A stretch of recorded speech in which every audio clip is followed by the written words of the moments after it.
La semaine dernière, nous avons célébré Pâques. Je pense que ça n'a échappé à personne. Et je pense également que tout le monde, maintenant, sait à peu près ce qu'est Pâques. Excusez-moi. Et surtout, on a bien conscience qu'il y a deux Pâques qui sont célébrées. Il y a la Pâque juive, hébraïque, celle qui est dans la Bible, et il y a la Pâque chrétienne, celle qui est un rejeton, on va dire, de cette Pâque-là, qui n'est pas spécialement biblique dans la fête, mais qui est biblique dans les termes, puisque nous célébrons la mort et la résurrection de Jésus, Jésus étant la Pâque. D'accord ? Donc, nous savons que les Juifs célèbrent tout au long de l'année des fêtes. Ils sont vraiment fêtards.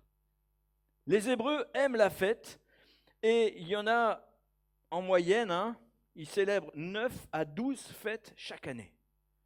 9 à 12 selon leur tradition. 9, c'est quasiment sûr. Certains vont un peu plus loin avec une douzaine de fêtes.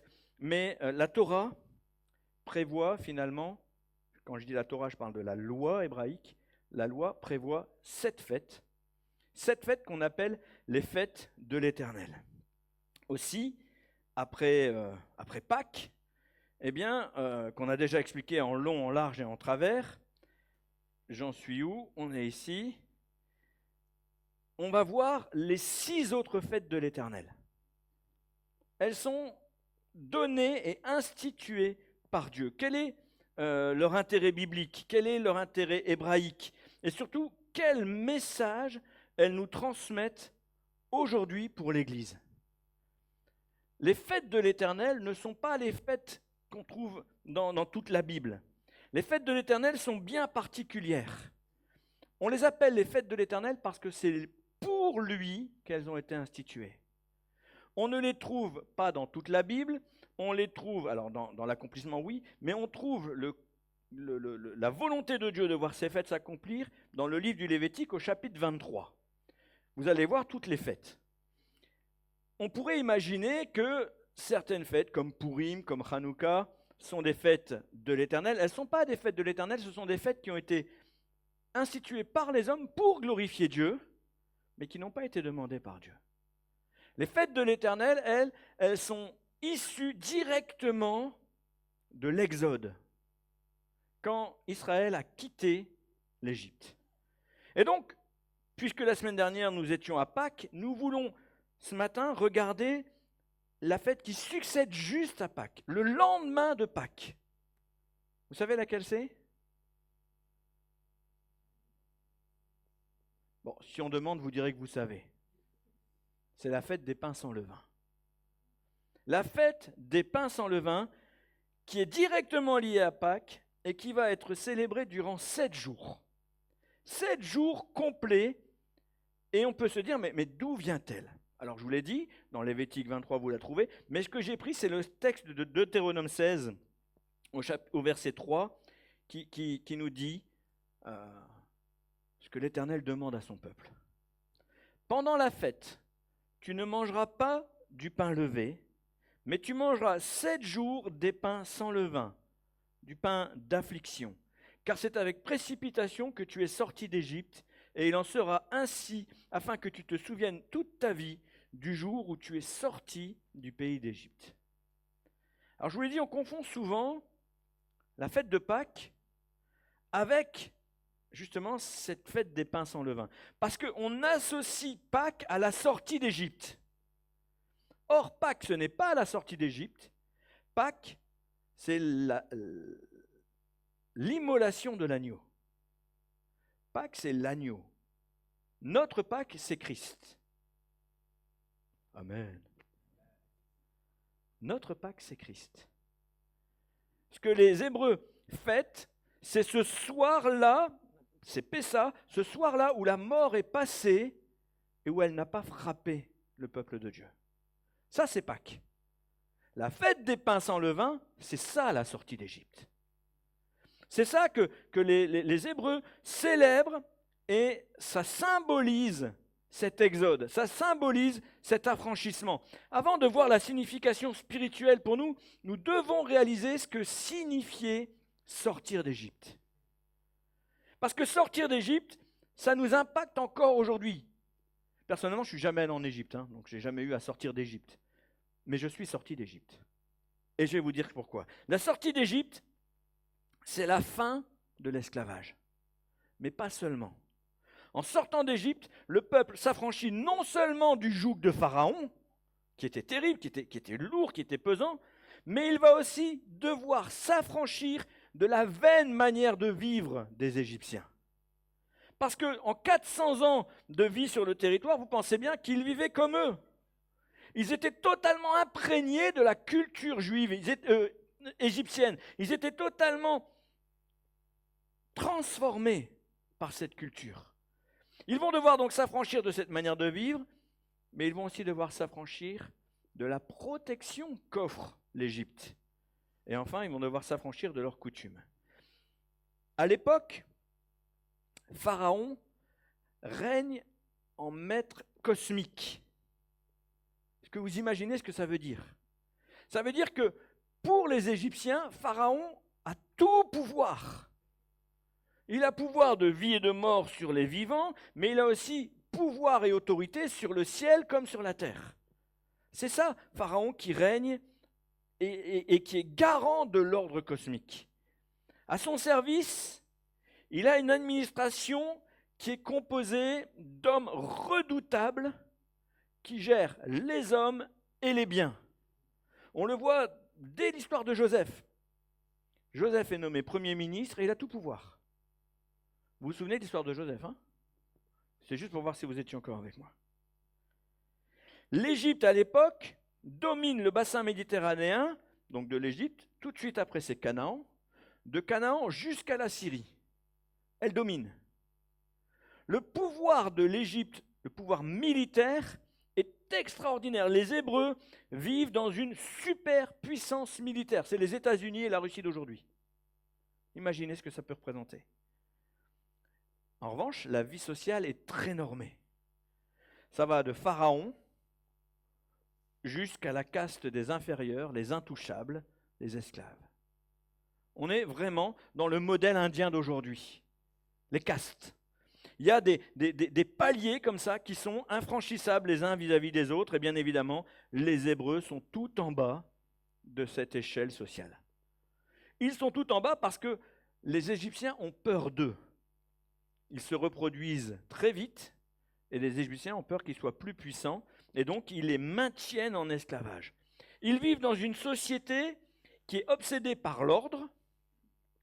Souvent, quand on voit les films ou même quand on voit l'histoire égyptienne, on voit que finalement tout était très cadré. Ils sont obsédés par l'ordre, mais aussi, et ça aussi c'est flagrant, ils sont obsédés par la mort. La mort est omniprésente chez eux. Il faut impérativement que le mort soit bien accueilli quand il va aller au ciel. Et donc, ça les rend totalement idolâtres. Il y a des cultes à des centaines de dieux, avec une dizaine de dieux principaux, ceux auxquels notre Dieu va répondre lors des 10 plaies d'Égypte. Mais l'Égypte, elle est normée avec des prêtres qui sont les plus instruits et qui ont une énorme influence sur le système politique. Les prêtres gèrent à peu près tout. Les autorités en place assurent pour le bas peuple, on va dire, une vie sociale qui est très normée, avec une nourriture sommaire, une vie familiale stable, mais pauvre. La femme a beaucoup de place dans cette société. La femme n'est pas du tout méprisée, comme dans certaines sociétés, même encore aujourd'hui. Mais en échange, chacun doit travailler et travailler dur au rythme des saisons. La sortie d'Égypte, c'est justement sortir de tout ça. La sortie d'Égypte, c'est devenir un peuple indépendant où il n'y aura plus d'injustice sociale. Un peuple où nous serons tous au même niveau d'égalité. Plus d'injustice. Chacun aura sa propre terre et tout le monde vivra dans une abondance qui est promise par Dieu. On n'est pas loin de la pensée communiste, d'accord? Bien qu'elle ne soit pas du tout politisée. C'est un C'est une nouvelle direction vers un pays où coule le lait et le miel, la terre promise. Ils sont sortis d'Égypte, et ça, c'est primordial pour eux de s'en souvenir. Mais ce que je vois aussi dans la sortie d'Égypte, ce n'est pas uniquement la sortie, c'est la promesse de la destination. Mes amis, quand Dieu institue ces règles, ils ont déjà été condamnés à errer 40 ans dans le désert. Quand Dieu demande à ce qu'ils célèbrent ces fêtes de l'Éternel, ils sont déjà maudits par la mauvaise attitude qu'ils ont eue à Horeb. Ils sont déjà maudits par l'idolâtrie qu'ils ont témoignée au Sinaï. Et Dieu leur dit, vous n'étiez pas seulement sortis de l'esclavage, vous êtes destinés à un pays où coule le lait et le miel. Souvenez-vous de la sortie pour réaliser que vous êtes en train de rater le but qui est la terre promise. Ça prend tout son sens pour nous qui sommes sortis de l'esclavage du péché. Nous qui sommes sortis de l'esclavage du joug de Satan. Ça prend tout son sens parce que Dieu nous a libérés, Dieu nous a affranchis. Pourquoi ? Pour nous promettre la vie éternelle. Regardons à la destination. C'est ça que nous devons nous souvenir. Si je retourne en Égypte, si je retourne en esclavage, je rate la destination. Je rate la terre promise. Ce qui doit te motiver quand tu observes cette fête des pains sans levain, c'est te dire, j'ai la vie éternelle. Ça, c'est l'encouragement de cette fête. Ils ne sont pas juste invités à sortir, ils sont invités à aller en terre promise. Aujourd'hui, le monde n'est pas mieux que l'Égypte à l'époque. N'allez pas croire que c'est mieux. Il y a toujours des superpuissances qui s'imaginent pouvoir faire ce qu'elles veulent. Les dirigeants de nos pays, mais de tous nos pays, se sentent toujours au-dessus des lois. Il y a de plus en plus d'idoles en tout genre. De plus en plus, et ça ne va pas aller en s'améliorant. Il y a toujours un fossé qui s'éloigne encore plus grand des riches et des pauvres. Il y a un clivage qui se fait de plus en plus flagrant et ça ne changera pas à moins que ce soit pour aller de pire en pire.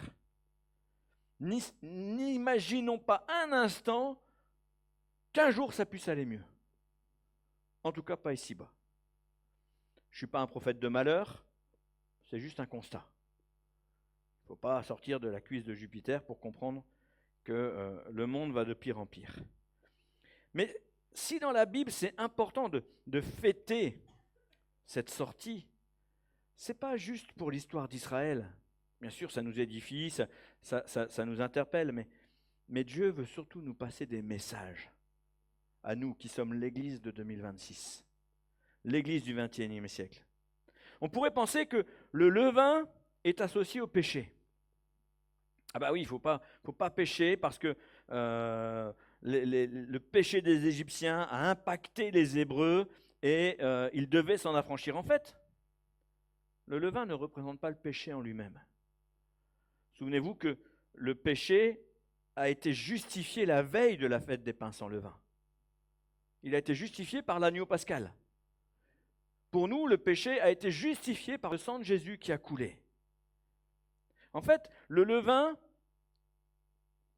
qui ne représente pas le péché, représente tout ce qui va nous influencer pour nous faire pécher. Et ça, j'aimerais vraiment que nous puissions bien le comprendre. Tous les hommes ont péché. Hébreux, Égyptiens, Français, Belges, Mahorais, tous les hommes ont péché. Ah, on n'est pas fiers. 1 Jean 1, versets 8 à 10 nous dit « Si nous prétendons n'être coupables d'aucun péché, nous vivons dans l'illusion, et la vérité n'habite pas en nous. Si nous reconnaissons nos péchés, il est fidèle et juste, et par conséquent, il nous pardonnera nos péchés et nous purifiera de tout mal, de tout le mal que nous avons commis. Si nous prétendons ne pas être pécheurs, Écoutez bien, nous faisons Dieu un menteur et sa parole n'est pas en nous. Qui est sans péché ici? Alléluia, le message est passé. Oui, nous sommes tous pécheurs, mais malheureusement, nombreux sont ceux qui ne le comprennent pas ou même qui n'acceptent pas cette idée. Avant de connaître Jésus, je n'étais pas pécheur. En tout cas, je le pensais. Ce que j'ai bien compris, je l'étais. Vous n'allez pas imaginer que je suis devenu pécheur le jour où j'ai rencontré Jésus. J'ai pris conscience de mon péché. Mes yeux se sont ouverts. Alors observons l'attitude des Hébreux et des Égyptiens. Les Hébreux étaient aussi idolâtres que les Égyptiens. Vous allez me dire, mais non, c'était des Hébreux. Ils vivaient comme les Égyptiens. Ils en avaient acquis la culture, les habitudes. Quelle est la première chose qu'ils font au Sinaï quand ils s'imaginent que Moïse est mort? Un veau d'or. Vous voyez qu'ils étaient idolâtres. La première chose, le premier réflexe, Dieu les a sortis d'Égypte. Aaron, fabrique-nous un veau. Ils étaient imprégnés par cette culture. C'est le premier réflexe. Et c'est ça, le levain. C'est toute cette influence subtile, ou non, qui va nous éloigner finalement de la volonté de Dieu. Le levain, c'est le symbole de la transformation invisible. Quand vous mettez du levain dans la pâte, vous voyez la pâte gonflée, vous? Non, on ne la voit pas, on est obligé de la couvrir. mais même si on la découvrait, en fait, c'est tellement millimètre par millimètre. Une transformation invisible. C'est une propagation silencieuse. Et finalement, ce levain est une contamination progressive d'une pâte saine. La levure, c'est une contamination, c'est une moisissure qu'on met dans le pain pour qu'il puisse s'aérer. Alors une bonne moisissure, hein, n'imaginez pas que votre boulanger veuille vous empoisonner. Hein, d'accord? Le levain, c'est ce qui va agir à l'intérieur de toi sans se voir immédiatement, mais qui pourrait même avoir des répercussions définitives. On se laisse tout doucement influencer. Pour les Hébreux, on dirait que je parle des animaux à rayures et que je mets un E.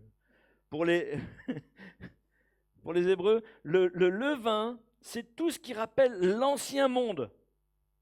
Pour nous, le levain, c'est tout ce qui va nous éloigner de la volonté de Dieu, ces enseignements erronés. T'as jamais reçu un enseignement erroné? Croyez-moi, je pourrais vous en donner, mais ce n'est pas mon travail. Les fausses doctrines, les faux prophètes, et il y en a. Mais pas seulement. Nos fausses croyances, nos fausses convictions personnelles, nos fausses justifications, nos raisonnements humains, les jougs basés sur la Bible elle-même, mais qui nous éloignent finalement de la bonne nouvelle de Christ. Vous en connaissez? J'en connais plein. Je ne vais pas vous les donner parce que je ne veux pas que ça rentre dans vos cœurs. Au contraire, éloignez ce levain. Éloignez ces mauvaises choses. Jésus, alors qu'il enseigne ses disciples, leur dit dans Matthieu chapitre 16, verset 6, il leur dit « Faites bien attention, gardez-vous du levain des pharisiens et des sadducéens. » Alors bon, en entendant cette recommandation, les disciples se sont dit il nous parle de faire attention au pain qu'on va manger. Lisez dans Matthieu, c'est clairement ce qu'ils pensent. Et Jésus va insister quelques versets plus loin. Verset 11, il dit « Comment se fait-il que vous ne compreniez pas que ce n'est pas du pain, quand je vous disais gardez-vous du levain des pharisiens et des sadducéens ?» Alors, ils comprirent qu'il leur avait dit de se garder non pas du levain que l'on met dans le pain, mais de l'enseignement des pharisiens et des sadducéens. Les pharisiens représentent toutes ces autorités religieuses qui veulent aujourd'hui diriger un peuple vers une religion qui respecte davantage la tradition que l'humain en personne. La tradition est plus importante que l'humain. Vous y voyez Dieu, vous, dedans? Rien, aux yeux de Dieu, rien n'est plus important que l'homme. Il n'a pas donné son Fils pour créer une religion, il n'a pas donné son Fils pour créer une tradition, il a donné son Fils pour te sauver. C'est ça qui est plus important. Eux, ils veulent que la tradition qu'ils respectent soit plus honorable que les hommes qu'ils respectent, voire qu'ils ne respectent pas. Les Sadducéens, quant à eux, seraient comme ces autorités qui aiment diriger dans un système institutionnel. Il faut que tout soit bien rangé. La grosse différence dans l'enseignement des pharisiens et des Sadducéens, c'était dans les croyances. Les pharisiens croyaient aux anges, croyaient en la vie éternelle, croyaient des choses que les Sadducéens, eux, ne croyaient pas du tout. Ils ne croyaient pas du tout à la vie après la mort. Ils ne croyaient pas en la vie éternelle, ils ne croyaient pas aux anges. Ils étaient éloignés, mais ils aimaient Dieu. Ils étaient tous religieux, mais leur enseignement, et c'est Jésus qui nous le dit, éloigne les cœurs sincères de la volonté de Dieu. Nous vivons dans cette époque qui appelle le mal bien et le bien mal. Vous avez constaté. On est tous d'accord pour faire ce constat. D'un côté, nous avons ceux qui estiment que rien n'est grave, que l'homme que l'homme est libre de faire tout ce qu'il veut dès lors qu'il respecte la liberté des autres. Et d'un autre côté, nous avons ceux qui veulent imposer même leur religion par la violence. Si tu n'es pas d'accord avec moi, même ta vie n'a pas d'intérêt. Alors on pourrait penser que ça ne concerne qu'une seule religion monothéiste, mais en vérité ça concerne toutes les religions, même polythéistes. Allez essayer d'ouvrir une église au Tibet, vous allez voir si vous allez être bien reçus. On s'imagine que sous prétexte qu'ils sont bouddhistes, aoum, et puis je suis gentil, je mets un tissu orange autour de moi, je me promène, je prône la paix. Essaye d'ouvrir une église à côté de chez lui, tu vas voir comment tu seras accueilli. Et au centre, nous avons la volonté de Dieu qui nous dit de respecter la liberté de chacun, tout en avertissant que Dieu est le péché. Il a le péché en horreur. Quand je dis « et », c'est H-A-I-T, ce n'est pas E-S-T. Dieu a une sainte horreur du péché. Se garder du levain, c'est faire abstraction des mensonges de ce monde qui veut nous faire gober toutes sortes de mensonges pour nous centrer sur les intérêts du monde et non pas sur les intérêts de Dieu.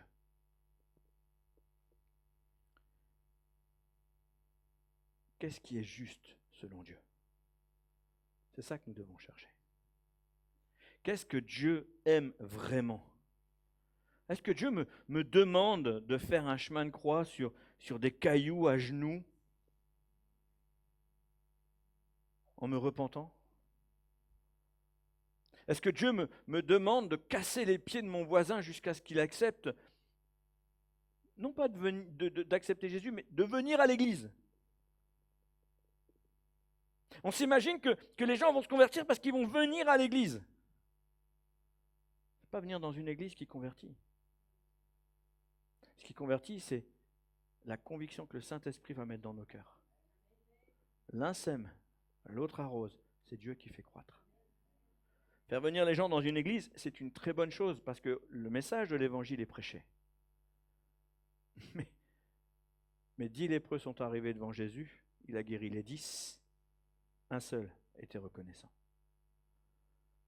Laissons Dieu impacter nos vies. Ne laissons pas nos fausses croyances, nos fausses doctrines, nos faux enseignements impacter nos vies. Parce que toutes ces choses mettent un joug sur nous. À combien de personnes tu as parlé cette semaine? C'est pas assez. 1, 0, 12, 54. Ce n'est pas assez. Il faut toucher le monde entier. Qui as-tu guéri cette semaine? Personne. Voici les signes qui accompagneront ceux qui auront cru en mon nom. Ils imposeront les mains aux malades et les malades seront guéris. Tu n'as guéri personne. Tu ne crois pas. Ah bah, c'est biblique ou c'est pas biblique? Voici les signes qui accompagneront ceux qui auront cru. Et tout ça, ça met des jougs. On se sert de la parole de Dieu pour, pour faire en sorte que tu ne sois plus libre. Fais ce que le Seigneur te demande. Et ne te laisse pas influencer par ces jougs du diable qui est en train de te dire tu n'en fais pas assez. Si le Seigneur t'appelle feignant, c'est différent. Mais le Seigneur ne t'appellera pas feignant par ma bouche. Ce n'est pas mon travail. Si le Seigneur t'appelle feignant, il te reprendra dans ta propre conscience. C'est entre lui et toi. Moi, mon job, le job de l'Église, c'est de te dire, écoute Dieu. Sois attentif. Célèbre cette part que Dieu te donne. Elle est sans levain. Elle est sans cette moisissure qui fait monter la religion en toi. Accepte cette grâce que Christ t'accorde. Elle est pour le salut de ton âme. Crois au Seigneur Jésus et tu seras sauvé. C'est ça l'essentiel. Le reste, pour nous, c'est vanité des vanités. Pour Dieu, c'est le servir. Ne fais rien pour les autres. Tout ce que vous faites, faites-le comme pour le Seigneur. Ni la religion, ni l'absence de religion sont bonnes. Je n'aime pas la religion, vous le savez, mais j'ai une religion. Ma religion, c'est de faire la volonté de Dieu. Ce n'est pas être chrétien.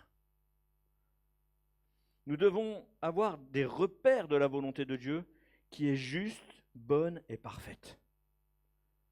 Dès l'instant où après on vient te dire ce qu'il faut faire, pose-toi la question de savoir si c'est Dieu qui te le demande ou si ce n'est pas Dieu. Dieu ne nous demande pas de faire sauter des bombes ou de faire des chemins de croix. Il ne nous demande pas de nous isoler dans une abbaye ou un monastère, de faire vœu de silence ou de pauvreté. J'ai jamais vu ça dans la Bible.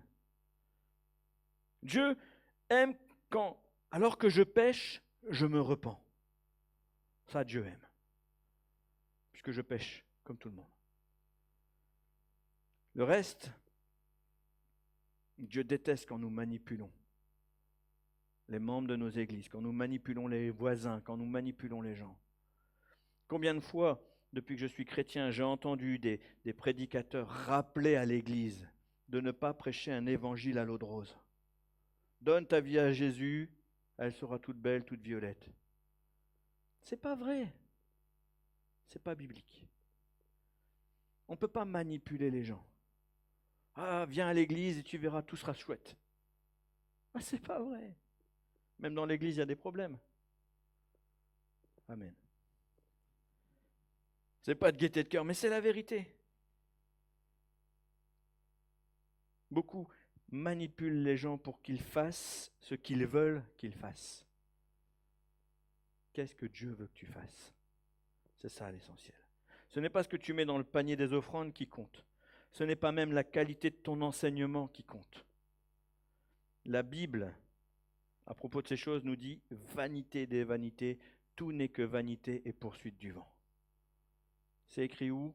Dans le livre des Ecclésiastes, chapitre 1, chapitre 2, chapitre 4, chapitre 3. C'est écrit partout dans le livre des Ecclésiastes. Ce que Dieu cherche, ce ne sont pas des chrétiens, mais des adorateurs en esprit et en vérité. Et là, j'entends certains dire « Gloire à Dieu ». Dieu regarde donc au cœur et pas aux apparences. Vérité. C'est vérité ou pas vérité? Dieu regarde au cœur et pas aux apparences. Oui, mais si ton cœur est corrompu, si ton cœur est influencé par le levain, si ton cœur va dans une mauvaise direction, oui, Dieu regarde au cœur. Vous savez, les pharisiens et les sadducéens étaient absolument convaincus que ce qu'ils faisaient était juste. Parce que leur cœur était centré sur Dieu. Il était centré sur la parole. Il était centré sur la Torah, sur le Talmud. Il était centré sur leur tradition. Et ils n'acceptaient pas du tout la moindre contradiction. Dans leur cœur, ils étaient justes. Pour Jésus, ils étaient juste à côté de la plaque. nous devons comprendre que nous devons nous remettre en question. C'est l'un des 5 piliers du protestantisme. Se remettre en question régulièrement. Est-ce que je suis toujours dans la volonté de Dieu? Ou est-ce que je suis assis sur mes acquis? C'est bon, j'ai fait suffisamment. Ne te lasse pas de chercher la volonté de Dieu. C'est ça la fête des pains sans levain. La fête des pains sans levain, c'est Dieu t'a libéré, Dieu t'a affranchi, Dieu te rend libre. Cherche Dieu. Cherche-le. Si tu veux réellement accomplir la volonté de Dieu, ce n'est pas aux hommes, ni même à la Bible que tu dois te comparer. C'est à Christ. Est-ce que tu entends ça? Il y a énormément de manipulations possibles juste en prenant la Bible. Vous n'imaginez pas le nombre de sectes qui sont issues de la lecture de la Bible. Vous n'imaginez pas le nombre d'hommes et de femmes qui se sont perdus parce qu'on leur a mal enseigné la Bible. On nous dit que les chrétiens de Béret vérifiaient dans les Écritures si ce qu'on leur enseignait était juste. C'est l'un des meilleurs réflexes qu'on puisse avoir. Mais n'oublie jamais de comparer ça avec la volonté de Dieu et la vie de Christ. Christ est le seul et unique modèle. C'est lui le pain de vie, c'est lui le pain sans levain. Est-ce que tu entends ça? Jésus est l'agneau pascal, mais il est également le pain sans levain. Il n'est pas influencé par les hommes, il n'est pas influencé par la pensée. Les hommes sont des miroirs pour nous. Ce que je veux dire par là, c'est qu'ils nous renvoient l'image qu'ils ont de nous. Ça, c'est un fait. La Bible, c'est notre mode d'emploi. Mais comme une notice Ikea, elle peut être suivie de A à Z. Mais si ton interprétation est mauvaise, ton armoire sera bancale. Est-ce que tu comprends l'image? Tu as la notice, mais si tu ne la comprends pas, ça ne va jamais tenir. On pense qu'on a fait tout ce qu'il fallait.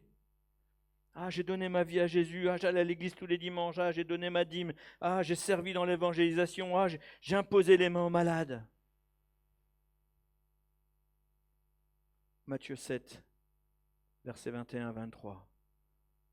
Arrière de moi, je ne vous ai jamais connu, vous qui commettez l'iniquité.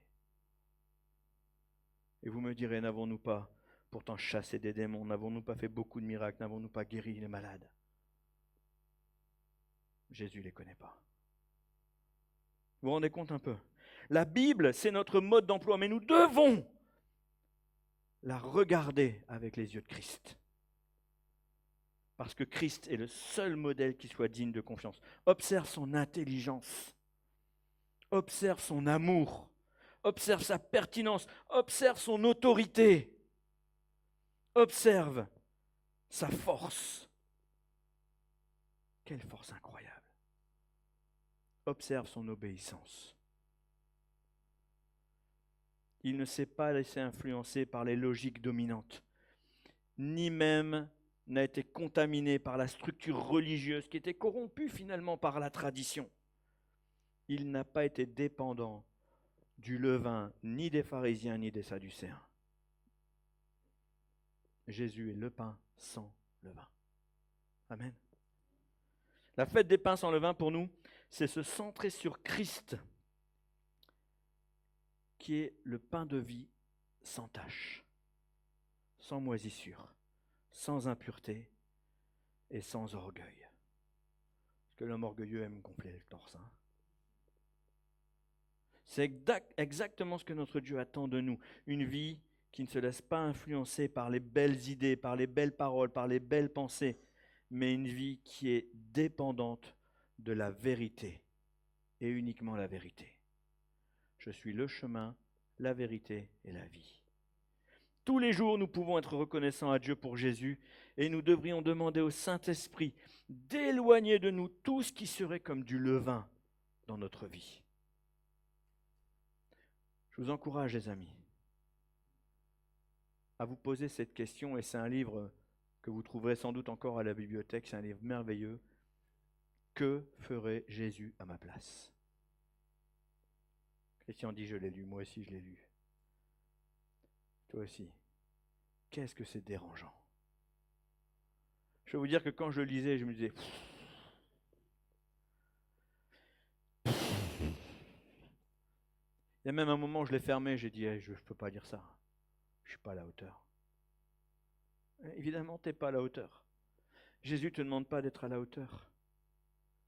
Mais il veut que tu te poses cette question. Est-ce que c'est juste?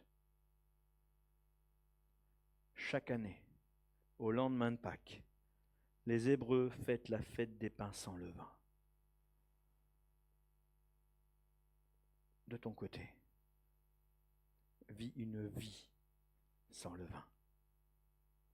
Sans le levain de cette tradition. Dieu n'a pas créé le judaïsme. Jésus n'a pas créé le christianisme. Amen. Dieu s'est choisi un peuple et Jésus a sauvé l'humanité. Amen. C'est ça qui nous intéresse. Tu veux être un bon disciple? Oui, sois quand même attentif à ce que les autres disent de toi. Ton témoignage est important. Regarde ce que dit la parole de Dieu. Parce que finalement, quand elle est bien comprise, en elle sont les sources de la vie. Mais observe surtout la vie de Christ, parce que c'est lui ton modèle. Je vais appeler Axel, on va prendre un chant ensemble. Mais avant, j'aimerais que nous puissions prier, que nous puissions nous remettre en question devant ce Jésus. Père éternel, c'est avec une extrême reconnaissance que nous observons, nous regardons aujourd'hui les fêtes que tu as instituées pour ton peuple.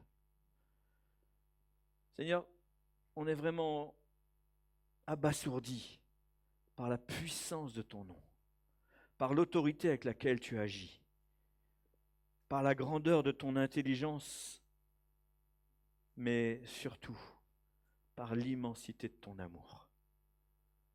Merci pour ces leçons que tu nous donnes au travers de la vie de ce peuple que tu t'es choisi. Mais aujourd'hui, Seigneur, nous faisons partie de ceux que tu as sauvés, ceux que tu as élus. Je te suis éternellement reconnaissant, je t'aime mon Dieu. Et c'est pour ça que je ne veux pas laisser ma vie être influencée par ce que des hommes, aussi bienveillants soient-ils, me disent de faire. Mais je veux, Seigneur, être attentif à ce que ta volonté me demande de faire. Oui, je veux observer ta parole. Oui, je veux avoir un bon témoignage. Mais je veux ressembler à Christ, mon Seigneur, mon Sauveur, mon Maître. Et ma prière pour cette Église, c'est que chacun d'entre nous, nous ressemblions davantage, jour après jour, à Jésus. Afin que nous puissions dire, comme dans l'Épître aux Corinthiens, nous tous qui le visage découvert reflétons la gloire de Christ, nous sommes transformés de gloire en gloire, comme Jésus veut le faire. Père, je te prie que nous puissions célébrer chaque jour ce modèle que tu nous as donné avec Jésus. À toi soit la reconnaissance au siècle des siècles. Amen.